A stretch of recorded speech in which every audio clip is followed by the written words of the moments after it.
English grammar made easy.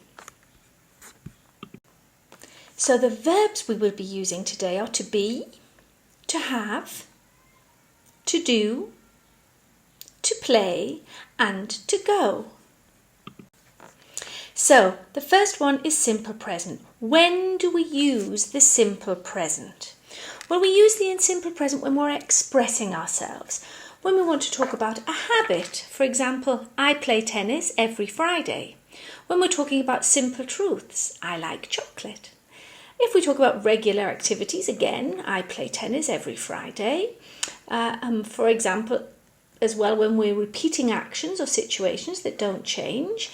For example, the dog barks when the postman comes. To express feelings, emotions and wishes. I wish for a new car, or I really love it when you come to visit me. Or to give instructions or directions. Turn left at the next corner, pick up the ball for the dog, turn the kettle off, things like that. A good tip when you're trying to learn English is to learn the signal words. We have signal words which show us which tense we should use. The signal words for the simple present are always. I always play tennis on Friday. Every. I play tennis every Friday. Often. I often take my dog for a walk. Sometimes. I sometimes have a chocolate biscuit with my cup of tea. Normally. I normally go to work at 9 o'clock. And usually, I usually take the dog for a walk when I come home. So how do we form the simple present? Well, the simple present is one of the easiest tenses to make in the English language. The only thing you have to note here is that with the person he, she or it, we need to add an S or an ES. Every other person, I, you, we, they and you plural, just use the root form of the verb or the infinitive form of the verb. So an example, I play, but he plays. I wish, but she wishes. So you can learn it in groups. For example, I, you, we, they and you plural play, whereas he, she, it plays. I, you, we, they, you plural wish, whereas he, she, it wishes. Now, if I want to form the negative form of the simple present verb, I have to add the verb to do.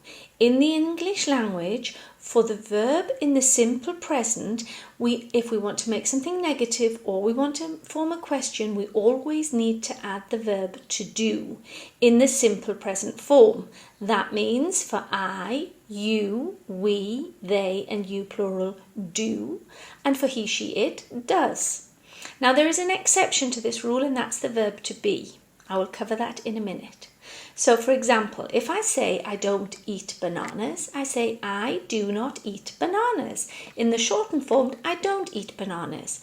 If I say that he doesn't eat bananas, he does not eat bananas, he doesn't eat bananas. Now I need the do to help the eat to become negative. So I always need that do to make the verb that is actually happening negative. Okay, now as you can see in the shortened form, how do we make the shortened form? Here I have do not, and here I have don't. I remove the O, I add the do and the not together to form one word, remove the O and put an apostrophe in. The same happens with doesn't. I add does and not together, remove the O and put an apostrophe, and in its shortened form it's called doesn't. So here we have it, a negative form of the simple present. I don't play football, you don't play football, he, she and it doesn't play football, there we need the S, we don't play football, they don't play football, you don't play football. So when we're forming questions, it's the same as making the sentence negative. We need the verb to do again. This time the do, and I talk about sentence structure in another video, but in the English language, when we're forming a question, the question word comes at the front of the sentence. So we either have a full question word, what, where, when, why, then we have what we call the helping verb or the supporting verb, which is do, have, or be. In this case, it's do, and then we have the subject. So we have, do you eat bananas? Does he eat bananas? Again, we have the does because it's the he, she, it version. And if we have a question word at the front of our question, we also need the supporting verb of do. Why do you eat bananas? Why does he eat bananas? So you see, we need the do and the does to support our eat. You can hear it would sound wrong if I said why eat bananas? Why he eat bananas or why you eat bananas. Some people say that, it's a mistake. You always have to remember to put in the verb to do. Okay? So now we come to the verb to be, the big brother of the verbs, I say in English. The verb to be is a very strong verb, and we need it actually in a lot of language. It's a strong verb. We need it to form lots of different grammar forms.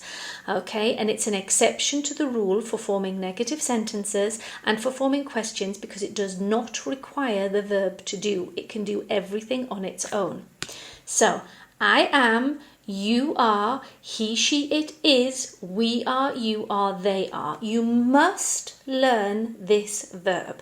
If you do nothing else and take nothing else from this video, please learn this verb because it really is a key player in learning the English language and becoming fluent in English. So, I am not, you aren't, he isn't, we aren't, you aren't, they aren't. Again, there is a long version, you are not, he is not, we are not, you are not, they are not. And this version is shortened in spoken English and in written English actually. We add the are and the not together, drop the o and add an apostrophe. In the question form, am I, are you, is he, are we, are you, are they. Now you will have plenty of opportunity to practice this when I'm finished. I'm just telling you the rules here, okay? So don't worry. So here we have the verb to have, another key player in the English language. It really is necessary to learn this off by heart. I would advise you to chant these verbs. That's how I like learning them with my students. Play ball game or, I don't know, skip, jump on a trampoline, go jogging. Chant them. If you chant, you learn intuitively, and we know that intuitive learning really is the key to fast learning. This is how you learn a language quickly. So here we have it. I have, you have, he, she, it has, again the S there.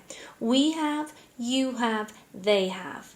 In the negative form, I don't have, you don't have, he doesn't have, we don't have, you don't have, they don't have. In the question form, do I have, do you have, does he have, do we have, do you have, do they have. And the third key player, the verb to do. So, I do, you do, he, she, it does, we do, you do, they do. I don't do, you don't do, he doesn't do, we don't do, you don't do, they don't do. Do I do, do you do, does he do we do you do they do. So you see, even the verb to do needs itself to support itself when forming the simple present. For example, what do you do on Fridays?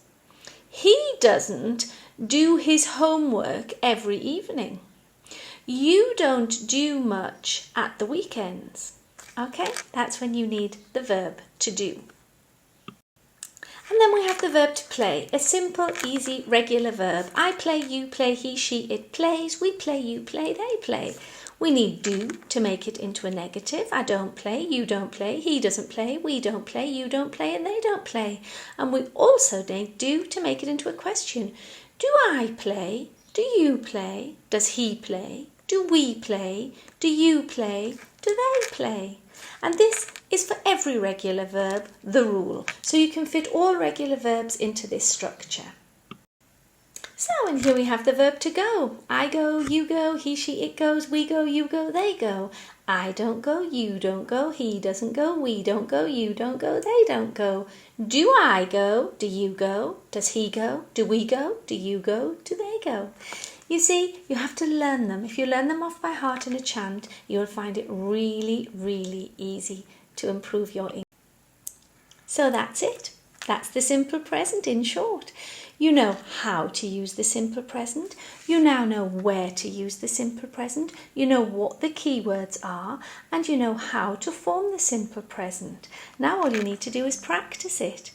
Now you can learn how to practice or find examples and exercises on practicing it either by looking at my blog on learnenglishwithfiona.com or by clicking on the link below to find out lots of tips and tricks on how to improve your English fluency, or you can follow me on Instagram at Learn English with Fiona.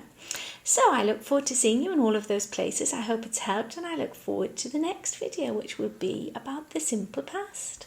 So the most important thing I've got left to tell you is don't ever forget, repetition is the mother of skill. That means if you want to be good in English, you have to practice, practice, practice, practice. It is in using the language that you will find your success. Intuitive learning really is the quickest, easiest and best way to learn a language. And in order to do that, you have to practice. You have to use the language. You have to bathe in the language. Have fun learning English, and thank you for your trust in me. Learn English with Fiona. It's your life, it's your choice, it's your language.